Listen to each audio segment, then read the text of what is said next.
Hendak kita baca sore hari ini dari ayat ke-8 sampai dengan ayat ke-14. Lukas 2 ayat 8 sampai dengan ayat ke-14. Saya akan membacakan untuk kita sekalian.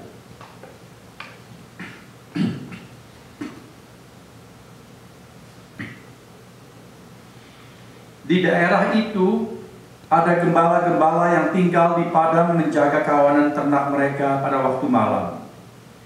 Tiba-tiba berdirilah seorang malaikat Tuhan di dekat mereka, dan kemuliaan Tuhan bersinar meliputi mereka, dan mereka sangat ketakutan. Lalu kata malaikat itu kepada mereka, "Jangan takut, sebab sesungguhnya aku memberitakan kepadamu kesukaan besar untuk seluruh bangsa. Hari ini telah lahir bagimu juru selamat, yaitu Kristus Tuhan di kota Daud. Dan inilah tandanya bagimu. Kamu akan menjumpai seorang bayi dibungkus dengan lampin dan terbaring di dalam palungan." Dan tiba-tiba tampaklah bersama-sama dengan malaikat itu sejumlah besar bala tentara surga yang memuji Allah, katanya, "Kemuliaan bagi Allah di tempat yang maha tinggi, dan damai sejahtera di bumi di antara manusia yang berkenan kepadanya." Ayat emas untuk renungan kita adalah ayat yang ke-14. Mari saudara, saya ajak kita bersama-sama membaca ulang dengan bersuara. Lukas 2 ayat ke-14, kita baca bersama. "Kemuliaan bagi Allah di tempat yang maha tinggi, dan damai sejahtera di bumi di antara manusia yang berkenan kepadanya."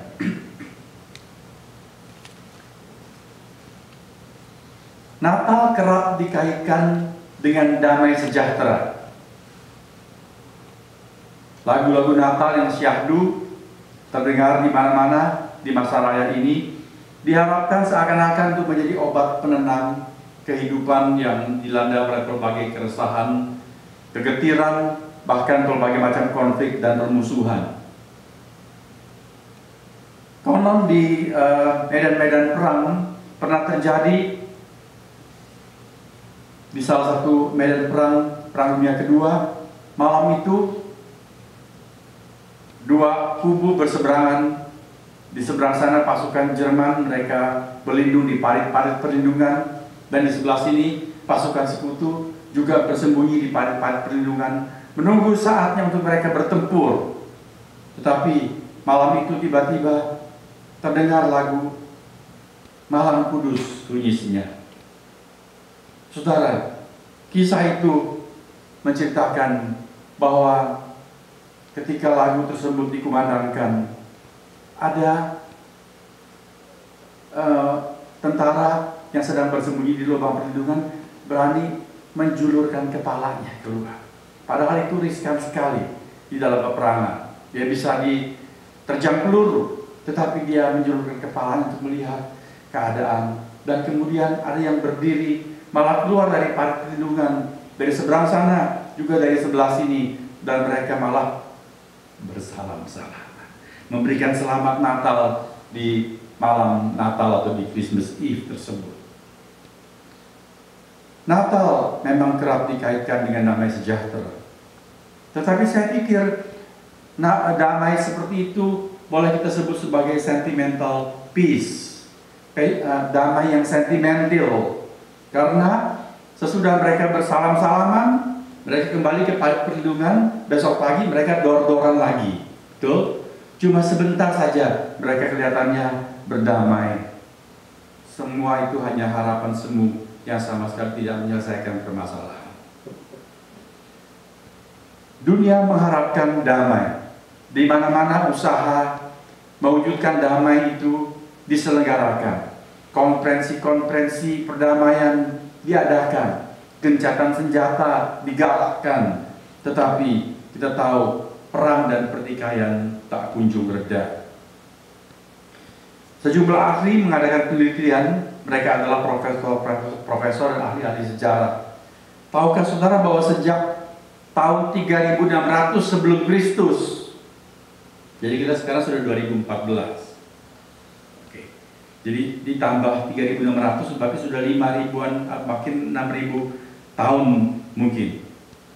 Sejak 3600 sebelum Kristus sudah atau hanya ada 292 tahun tanpa peperangan. Itu jumlah yang sepertinya besar, 292 tahun tanpa perang, tetapi dalam jangka waktu ribuan tahun itu menjadi angka yang skalatif sangat kecil sekali. Dan secara gampang di rata-rata setiap 13 tahun hanya ada 1 tahun tanpa perang. Yang lain itu selalu perang. Entah perang kecil, entah perang besar, selalu ada pertikaian. Bahkan di musim Natal pun kita tahu kasus-kasus sebagai wujud ketiadaan damai tetap memadati siaran berita di sana sini. Baik di Timur Tengah maupun di kota-kota yang sedang tenang seperti di Sydney di masa raya Natal baru-baru ini ada aksi teror dan sejumlah korban berjatuhan. Mereka yang nggak ngerti apa-apa menjadi korban. Dan baru kemarin 2 orang polisi sedang duduk baik-baik dalam mobil patroli mereka, tiba saja mereka tewas diterjang peluru di kepalanya karena ada seorang yang membantai mereka, dan konon itu sebagai wujud balas dendam karena ada seorang kulit hitam yang sebelumnya dicekik polisi, artinya ditangkap, kemudian sampai dia meninggal dunia karena kehabisan nafas. Menjadi kemudian gerakan balas dendam, protes-protes dan sebagainya. Saudara lihat ketidakdamaian ada di mana-mana. Baik di medan perang maupun dalam rumah tangga juga seringkali tidak ada damai sejahtera. Di kalangan bisnis bisa ada persaingan, ada kecurangan, ada kekejaman satu terhadap yang lain. Damai tidak kunjung terwujud. Di mana letak masalahnya? Kita mengharapkan damai, tapi apa akar masalahnya sehingga damai tidak kunjung terwujudkan dalam kehidupan ini? Apakah Kristus gagal membawa damai? Katanya dia Prince of Peace. Mengapa dia datang tetapi damai juga tidak terwujud di dalam dunia ini? Saudara, marilah kita memperhatikan yang baik-baik bahwa Tuhan Yesus Kristus tidak pernah menjanjikan damai untuk dunia. Bahkan dia menyatakan bahwa dia datang bukan membawa damai, melainkan pedang. Sebab ketika seseorang mengambil keputusan untuk mengikut Kristus, percaya Kristus, menjadi murid Kristus, di tengah rumah tangga bisa terjadi pihak, bahkan saudara kandung mereka atau orang tua mereka tidak setuju dan terjadi pertikaian. Tuhan berkata, aku datang bukan membawa damai, tetapi malah pedang. Saudara-bersaudara bisa berselisih gara-gara Tuhan Yesus. Dan dia sendiri memberitahukan bahwa menjelang kedatangannya kedua kali, huru-hara perang akan terdengar dan terjadi di mana-mana. Perhatikan, Tuhan Yesus tidak pernah menjanjikan damai sebagai sebuah paket instan yang diberikan kepada dunia ini. Di dalam ayat emas yang tadi kita baca, marilah kita perhatikan damai, bagaimana itu damai yang Allah maksudkan akan diberikan bagi dunia ini. Para malaikat menyanyi, kemuliaan bagi Allah di tempat yang maha tinggi, dan damai sejahtera di bumi, bukan titik, tetapi ada klausul yang memberitahukan jalan untuk mendapatkan damai tersebut. Damai sejahtera di bumi di antara manusia yang berkenan kepadanya. Jadi, damai terjadi bagi siapa, saudara-saudara? Menurut ayat ini, manusia yang berkenan. bagi manusia yang berkenan kepada Allah. Jadi kalau kita mencari jawab atas pertanyaan mengapa damai tak kunjung terwujud di dunia ini, dari segi negatif kita boleh mengatakan karena manusia tidak berkenan kepada Allah. Bila kita meneliti ke pangkal sejarah manusia, sejak kapan manusia kehilangan damai sejahtera? Kitab Genesis yang dalam bahasa asli berarti permulaan memberitahukan banyak sekali asal usul bagaimana awal mula sesuatu dan lain hal, termasuk awal mula ketidakadaan damai di antara manusia. yaitu ketika manusia tidak lagi memperhatikan atau tidak menggubris perintah Allah. Kita tahu itu adalah kisah lama yang sudah sering kita dengar mengenai kejatuhan Adam dan Hawa di Taman Firdaus. Mereka melangkahi perintah Allah. Mereka tidak menuruti perintah Allah dengan melanggar pesan Allah untuk tidak memakan buah dari pengetahuan baik dan jahat. Dan karena tindakan mereka yang tidak menuruti perintah Allah itu, kita melihat damai hilang dari manusia. Buah pertama dari pelanggaran mereka adalah ketidakrukunan di antara mereka sendiri. Ada saling tuding antara Adam dan Hawa ketika Allah bertanya kepada mereka, siapa yang mengatakan kau telanjang? Apakah kau telah makan buah yang aku larang? Lalu mereka saling menjawab. Dan Adam menuding kepada perempuan yang kau berikan kepadaku, memberikan buah itu kepadaku. Dan Hawa menuding ular sebagai penyebab gara-gara sampai mereka makan buah tersebut. Saling lempar tanggung jawab, saling tuding, tentu tidak saling terima satu dengan yang lain. Itulah hari pertama. Meskipun tidak dikatakan, tapi pasti sedikit banyak mereka berselisih, saling menyalahkan satu terhadap yang lain. Dan tidak lama sesudah itu, Kain membunuh Habel. Dan di pasal berikutnya kita mendengar mengenai Lameh yang sumpah serapah. Dia katakan, aku akan membalas 7 kali lipat kepada orang yang memukul aku.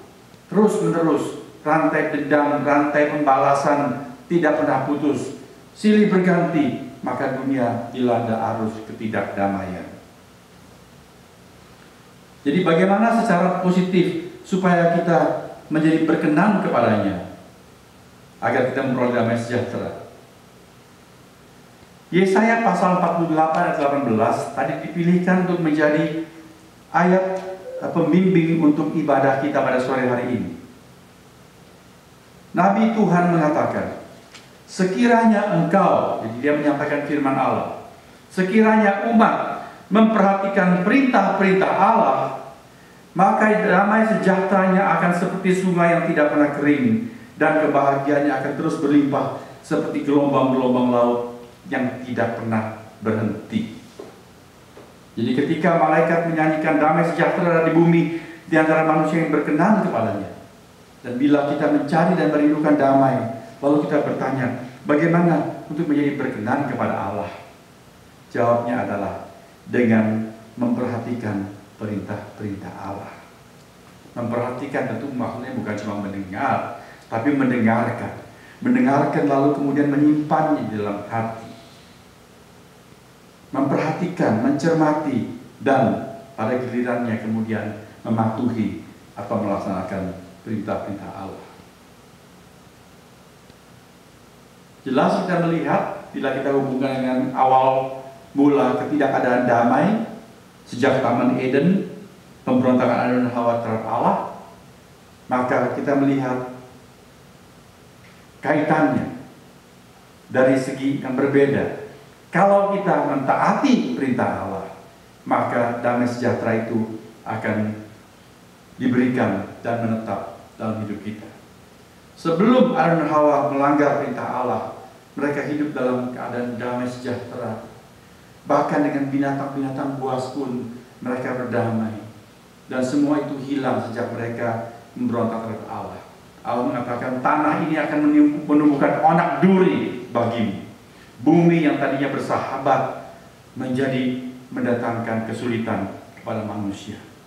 Dan semua itu menunggu pemulihan kelak ketika Kristus datang kedua kali dan kerajaan damai yang sempurna ditegakkan.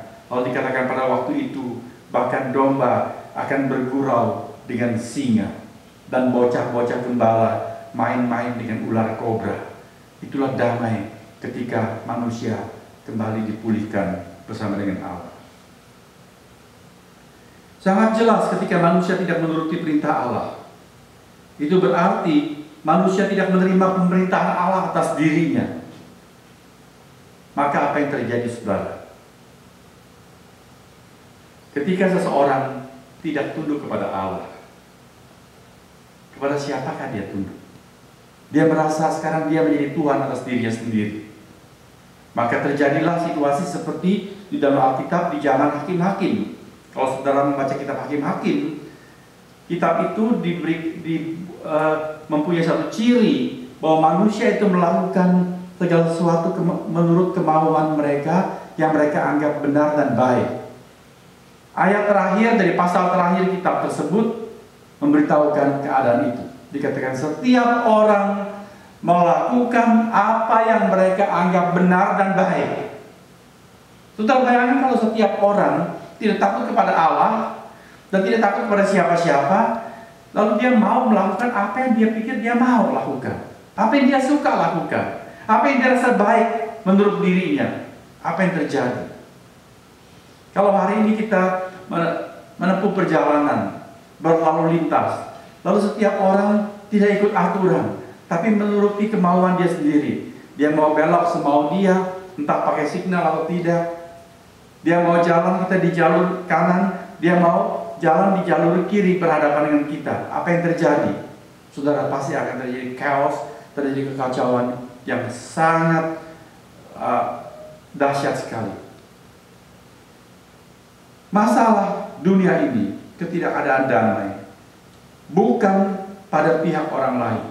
Seringkali ketika orang bertikai, mereka menyalahkan pihak yang lain.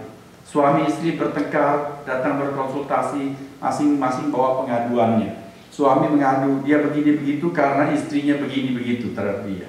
Ketika istri didengar, ya aku begini karena dia begitu kepadaku. Masing-masing membawa alasannya menurut dia benar. Ketika antar bangsa berperang, yang satu menyalahkan yang lain. Ketika Amerika terlibat di dalam Perang Dunia Kedua, Amerika mengatakan karena Jepang mulai menyerang kita di Pearl Harbor. Lalu Amerika yang tadi ikut perang, jadi ikut perang. Jadi yang salah Jepang, mengapa kamu yang memulai? Sekarang ketika pertikaian dengan pihak Islam radikal, lalu orang menuding semuanya ISIS yang salah. Saya tidak mengatakan ISIS itu benar, tetapi saudara, yang mau kita lihat secara jeli adalah akar dari ketidakadaan damai di dunia ini sebetulnya terletak pada masalah manusia itu sendiri. Dan manusia itu adalah termasuk saya dan saudara. Seorang pendeta bernama Ray Pritchard, dia mengatakan, jika kalian bertanya apa yang menjadi masalah ketidakdamaian dunia, dia bilang, berkacalah kamu dan kamu menemukan sumber masalahnya adalah dirimu sendiri yang kamu lihat di dalam cermin tersebut. Dia mendasarkan pendapatnya itu dari Yeremia pasal 17 ayat ke-9. Nabi Yeremia mengatakan firman Tuhan, betapa liciknya hati, lebih licik daripada segala sesuatu.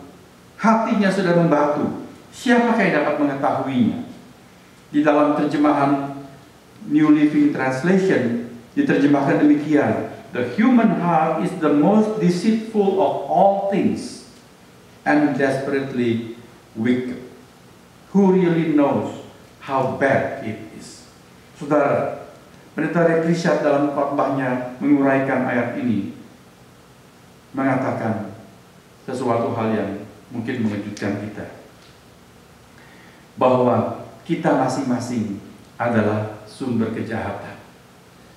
Kalau kita itu mendapat kesempatan dan peluang untuk mewujudkan diri dan isi hati kita yang sebenarnya, saudara, kita tidak mustahil melakukan kejahatan-kejahatan yang parah juga. Dari sononya kita dilahirkan sudah kena polusi dosa.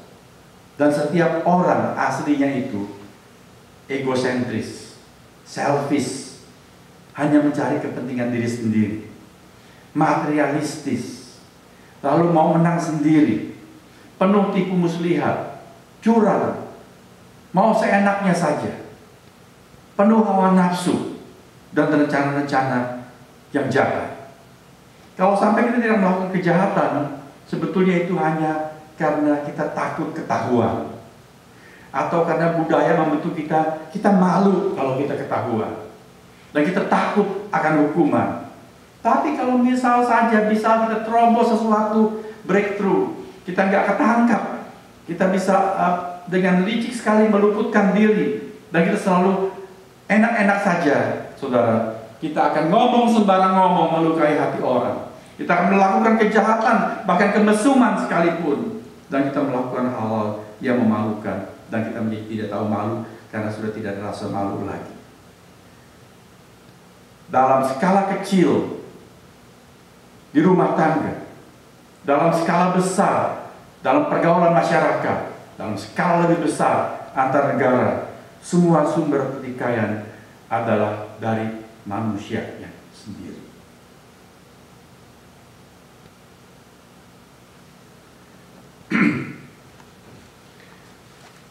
Dalam salah satu khotbah yang saya baca, diceritakan mengenai kisah nyata, bagaimana diperlihatkan bahwa ketika manusia membereskan hubungan dengan Allah, maka damai sejahtera itu terwujud. Mulanya cerita dari pemboman Pearl Harbor. Misi itu dipimpin oleh seorang penerbang Jepang bernama Mitsuo Fuchida. Di pagi buta itu dia memimpin satu skuadron pesawat dan kemudian melakukan pemboman terhadap kapal-kapal Amerika yang kita tahu menimbulkan kerusakan yang dahsyat dan banyak sekali korban yang jatuh tewas di sana. Amerika kemudian terlibat dalam peperangan. Salah satu misi yang pernah ditempuh adalah ada satu skuadron pesawat juga yang hendak melakukan pemboman di atas Jepang pada siang bolong di atas Tokyo. Ini bukan soal bom atom, pemboman biasa, misi biasa. Mereka lakukan itu di siang bolong, bukan pada malam hari. Untuk memberikan apa? Untuk memberikan satu shock kepada Jepang bahwa di siang hari pun Amerika bisa membom mereka. Tetapi sayangnya misi itu gagal karena pesawat pembom yang sedang menempuh penerbangan menuju Tokyo itu kehabisan bahan bakar dan para pilotnya terpaksa harus bail out dari pesawat, loncat keluar demi menyelamatkan diri, dan celakanya ketika mereka jatuh di daerah Jepang dan mereka tertangkap. Salah seorang yang tertangkap adalah bernama, kalau saya tidak salah, namanya Jake de Caesar. Dia tertangkap dan kemudian dipenjarakan di dalam kamp konsentrasi Jepang. Selama 4 tahun dia ditahan di sana, mengalami banyak penyiksaan sampai hampir mati kelaparan. Dan siang malam di dalam pikirannya itu adalah kebencian yang sangat kepada orang Jepang. Dia benci sekali melihat Jepang-Jepang yang pendek itu. Dia tidak suka melihat warna kulit mereka yang kuning. Dia muak mendengar bahasa yang mereka ucapkan. Pokoknya siang malam dia dipenuhi dengan rasa dendam, sakit hati kepada orang-orang Jepang ini. Dan ketika para tahanan itu mengharapkan bacaan untuk mengisi waktu senggang, entah bagaimana mereka mendapatkan Alkitab. Saya juga tidak jelas dari mana mereka mendapatkan Alkitab. Mula-mula dibaca oleh para pimpinan, maksudnya pimpinan itu pangkat-pangkat lebih tinggi dari tahanan itu, dan kemudian akhirnya jatuh juga ke tangan de Caesar. Para Jake de Caesar membaca Alkitab untuk pertama kali dia membaca. Dia membaca sampai Injil, dia membaca kisah-kisah Tuhan Yesus, melihat pengajaran pengampunan Tuhan Yesus. Roh Kudus bekerja dalam hati Jake de Caesar, dan dia membuka hati menerima Tuhan. Dalam kesekejapan, rasa bencinya itu hilang. Dia malah kemudian berdoa untuk para penjaga kamp konsentrasi itu. Hatinya diubahkan. Dia tidak lagi membenci orang-orang Jepang tersebut. Ketika perang usai, dia bebas. Dan dia masuk ke sebuah universitas di Seattle. Dan kemudian dia menjadi seorang pendeta Dia menjadi misionari kemana saudara? Dia menjadi misionari ke Jepang. Dia mengabarkan Injil ke sana dan menuliskan traktat-traktat penginjilan untuk dibagikan di sana. Salah satu traktat yang dia tulis adalah I was a prisoner in Japan.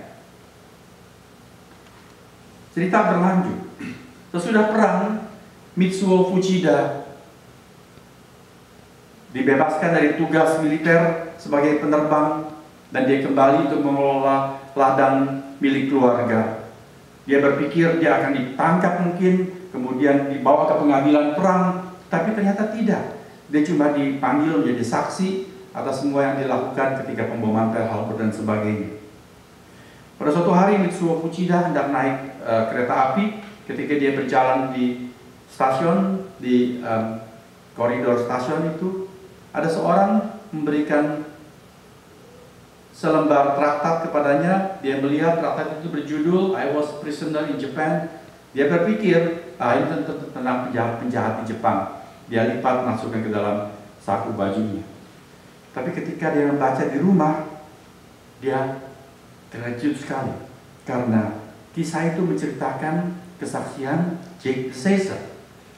Bagaimana dia sebagai seorang penerbang pesawat pembom jatuh ke perkemahan Jepang dan ditangkap dan sebagainya. Tadi sudah kita tahu, dan bagaimana Kristus mengubahkan hatinya dari hati yang penuh dengan kebencian dan kesumat kepada orang Jepang bisa menjadi hati yang penuh pengampunan. Bahkan sekarang dia ada di Jepang untuk mengabarkan Injil kepada orang Jepang. Mitsuo Fuchida tersentuh. Dia mencari Alkitab. Lalu dia mulai membaca.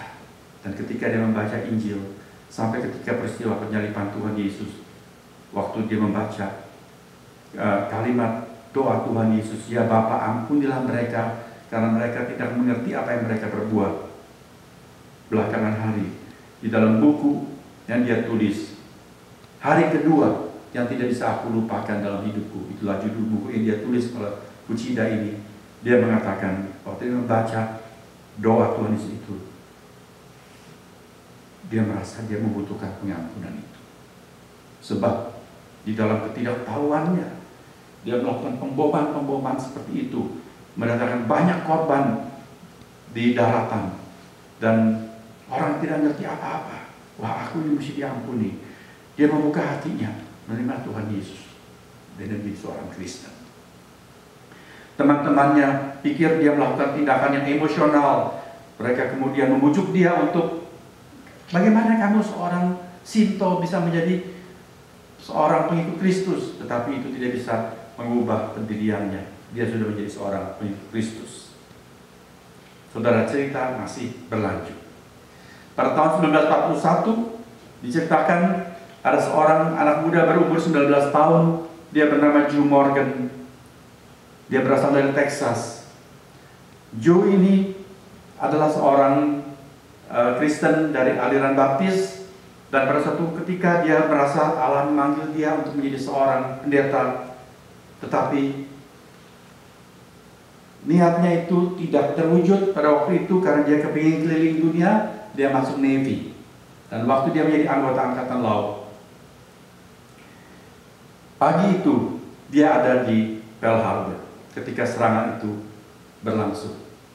Mula-mula dia panik, tapi kemudian dia mengambil senjata, dia menembak membabi buta, berusaha menembak kepada pesawat-pesawat Jepang tersebut tanpa hasil. Lalu dia berkata, sepanjang hari itu, dari siang sampai malam, dengan senjata yang siap, dia menunggu Jepang-Jepang itu kembali. Tetapi ternyata pesawat-pesawat itu tidak pernah kembali. Sesudah perang, Joe Morgan masuk seminari, dan memang dia menjadi seorang pendeta. Dan kemudian jemaat pertama yang dia gembalakan adalah di Hawaii. Nah, ketika dia berada di sana, semua memori ketika pemboman Pearl Harbor itu sering dia ingat kembali, dan hatinya pun penuh kebencian kepada orang-orang Jepang. Ketika bom atom dijatuhkan di Hiroshima dan Nagasaki, Joe Morgan mengatakan dia menjerit kegirangan. Dia senang sekali karena begitu banyak Jepang yang tewas akibat pemboman tersebut. Suatu ketika, waktu dia menjadi seorang pendeta di Oahu, Ada kabar bahwa ada seorang Jepang bernama Mitsuo Fujida yang datang untuk memberi kesaksian di sebuah gereja. Dia tertarik, ingin tahu siapa Jepang ini. Jadi dia pergi mendengar kesaksian Mitsuo Fujida. Dan kita sudah tahu tentu bagaimana Mitsuo Fujida ini menceritakan bahwa dia adalah pemimpin skuadron pemboman di Pearl Harbor itu. Habis kebaktian, Joe Morgan menemui Fujida. Dan dia menceritakan bahwa pagi itu aku ada di dermaga ketika kamu melakukan pemboman tersebut. Dan aku sakit hati atas semua yang kalian lakukan. Dengan rendah hati, Fujida membungkuk. Dan dia berkata, Gomenasai. Dalam bahasa Jepang berarti, aku menyesal dan minta maaf. Lalu dia mengulurkan tangan kepada Joe Morgan. Joe Morgan kemudian hari dia bersaksi. Ketika orang itu menjabat tangannya, Allah meluluhkan hatinya. Dia seorang pendeta, tapi menyimpan dendam kesumat begitu lama. Dan sekarang dia melihat bagaimana Allah berkarya. Orang bekas musuhnya yang melakukan pemboman terhadap teman-temannya semua. Dan sekarang sudah diubahkan oleh Allah. Saudara lihat, Anda melihat mata rantai itu, begitulah Allah bekerja. Mendatangkan damai sejahtera bagi dunia ini. Bukan dengan memberikan paket instan damai sejahtera, tetapi dengan menyentuh hati demi hati, pribadi demi pribadi. Bagaimana pribadi-pribadi itu dapat mengalami damai sejahtera? Kalau kita kembali ke ayat emas kita. Saudara, waktu saya merenungkan ayat emas ini untuk pesan Natal tahun ini, saya melihat rangkaian nyanyian malaikat itu dengan damai sejahtera yang kita butuhkan. Malaikat-malaikat menyanyi, kemuliaan bagi Allah di tempat yang maha tinggi. Kalau saya boleh memberikan satu kurung di sana, maka barulah damai sejahtera di bumi akan terjadi di antara manusia yang berkenan kepadanya. Bagaimana rangkaiannya bisa kita kaitkan? Saudara melihat, ketika manusia kembali kepada Allah dengan memberikan kemuliaan dan perlakuan yang sepatutnya selayaknya kepada Allah, maka manusia itu mulai menerima kembali damai sejahtera yang sudah hilang. Mari saya jelaskan. Saudara lihat kembali ketika peristiwa pemberontakan Adam dan Hawa terhadap Allah. Itu adalah karena mereka dibujuk oleh si ular tua. Dan Hawa dihasut oleh si ular berkata, no, kamu gak akan mati kalau kamu makan buah itu. Tapi Allah itu tahu, kalau kamu makan buah itu, kamu akan menjadi seperti Allah. Lalu Hawa termakan oleh hasutan tersebut. Dia mulai meragukan Allah. Dan ketika dia memandangi buah larangan itu, semakin dipandang, semakin elok nampaknya. Lalu dia berpikir, kalau aku bisa jadi seperti Allah, berarti dia tidak lagi mau menempatkan Allah sebagai Allah dan dirinya sebagai dirinya, melainkan dia mau mengangkat dirinya menjadi sama seperti Allah. Saudara, itulah akar dosa. Ketika manusia tidak mau menerima pemerintahan Allah, tapi mau menjadi Allah bagi dirinya sendiri. Saudara lihat, setiap kali ada pergolakan filsafat dan segala macam ideologi dalam dunia ini, dari ateisme dan segala macam isme sampai yang terakhir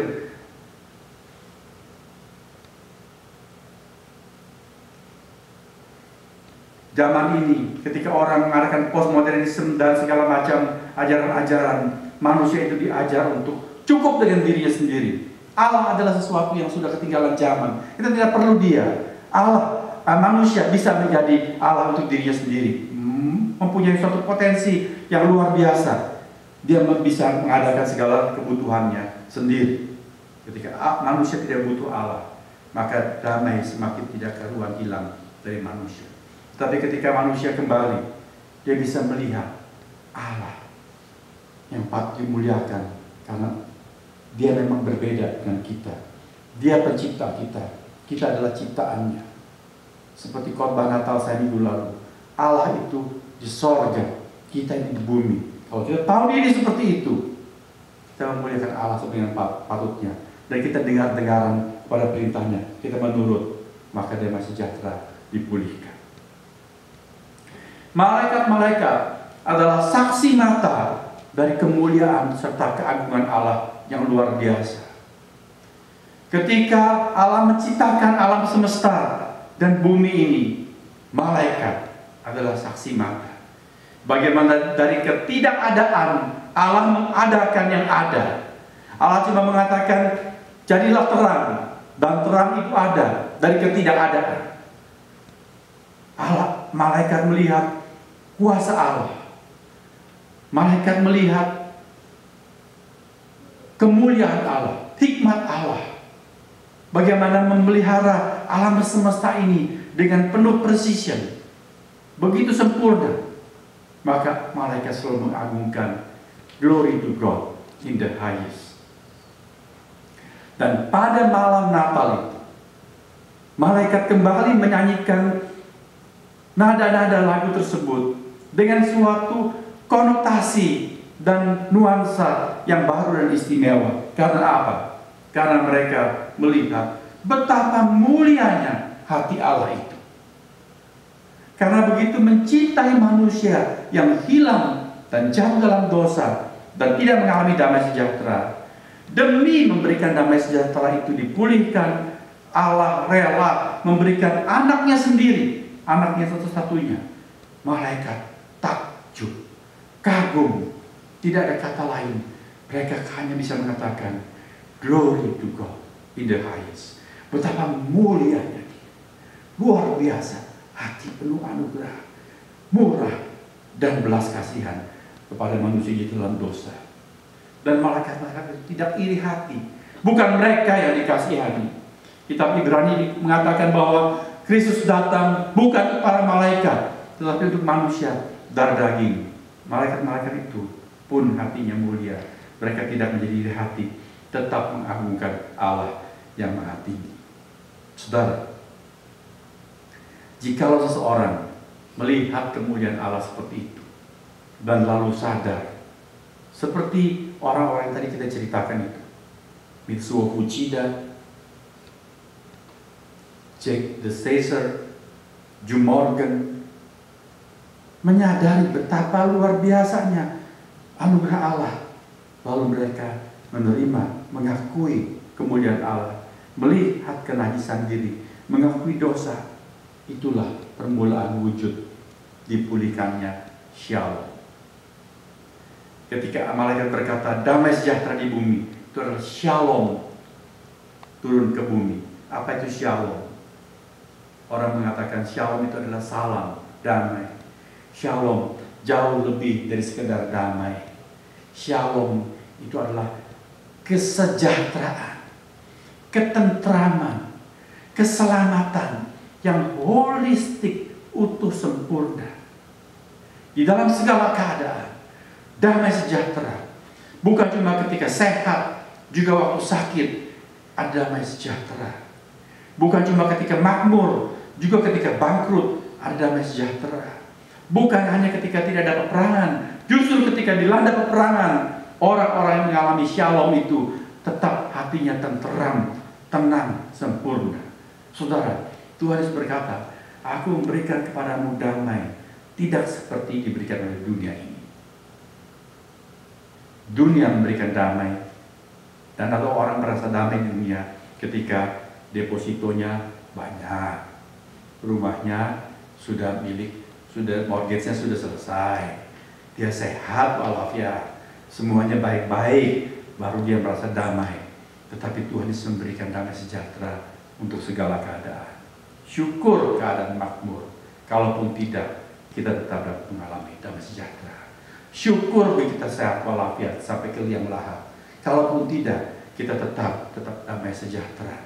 Saudara, itulah yang Allah mau berikan kepada setiap orang yang berkenan kepadanya. Marilah oleh karena itu, kita pribadi meninjau hubungan kita pribadi dengan Tuhan. Dan jika kita mengalami pemulihan, marilah bagikan kepada orang lain. Rajinlah bersaksi, rajinlah memberitakan Injil, rajinlah melakukan kehendak Tuhan dalam hidup kita, supaya orang melihat kemuliaan Allah di dalam diri kita. Dan jikalau mereka juga menerima Allah, damai itu kita tularkan. Dan semakin banyak orang yang mengalami damai sejahtera yang sejati, maka damai sejahtera itu lebih bisa dinikmati di dalam dunia ini. Damai sejahtera tidak bisa tercapai dengan peperangan. Damai sejahtera tidak tercapai dengan balas-membalas. Damai sejahtera hanya tercapai jikalau kita memuliakan Allah sebagaimana mestinya kita memuliakan Dia. Menerima perintah-perintahnya diberlakukan dalam hidup kita. Oleh sebab itu dalam liturgi ibadah kita, saya hendak mengingatkan, di awal sekali, setelah kita menerima votum, kita menyanyikan lagu apa? Glory to God in the highest. Sebab apa? Saudara, itu bukan sekedar untuk mengisi rangkaian liturgi, tapi untuk mengingatkan saya dan saudara bahwa kita ini di bumi, Allah di sorga. Dia berbeda dengan kita. Marilah kita mengembalikan semua kemuliaan yang pantas dan layak untuk Dia, termasuk kedaulatannya memerintah. Dan marilah kita mendengar perintah-perintahnya dan melaksanakan dalam hidup kita. Bila kita melaksanakannya, Allah berjanji, engkau akan mengalami damai sejahtera seperti sungai yang tidak pernah berhenti mengalir. Dan kesejahteraanmu akan seperti gelombang-gelombang laut yang tidak pernah kunjung berhenti. Kalau kita melihat sungai yang besar, kalau kita pergi menuju ke Udik, ke pangkalnya, itu permulaannya adalah kecil saja. Mungkin ada satu mata air di sana yang terus membual, keluar, mengalir menjadi satu solokan yang kecil, dan kemudian solokan yang kecil itu makin lama makin besar.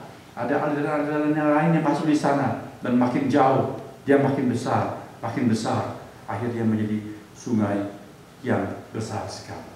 Demikianlah damai sejahtera di Allah. Pada mulanya dia bermula dalam hati. Sepertinya peristiwa selintas, perjumpaan seseorang dengan Allah, seperti orang-orang yang kita ceritakan tadi. Tapi saudara lihat, habis itu damai tersebut mengalir, menular kepada orang lain, dan semakin banyak orang yang mengalami damai sejahtera Allah. Indah sekali hal ini. Kiranya dia menjadi kebenaran dan pengalaman dalam kehidupan kita, mulai dalam diri kita, dalam rumah tangga kita, dalam pergaulan masyarakat kita, di tempat kerja, di sekolah, dimanapun Allah mengutus kita. Kiranya kita menjadi alat-alat dan utusan-utusan damai sejahtera. Kiranya berita ini menjadi suatu berkat Natal bagi saudara dan saya, dan damai sejahtera Natal kiranya menjadi bagian kita masing-masing. Selamat Natal.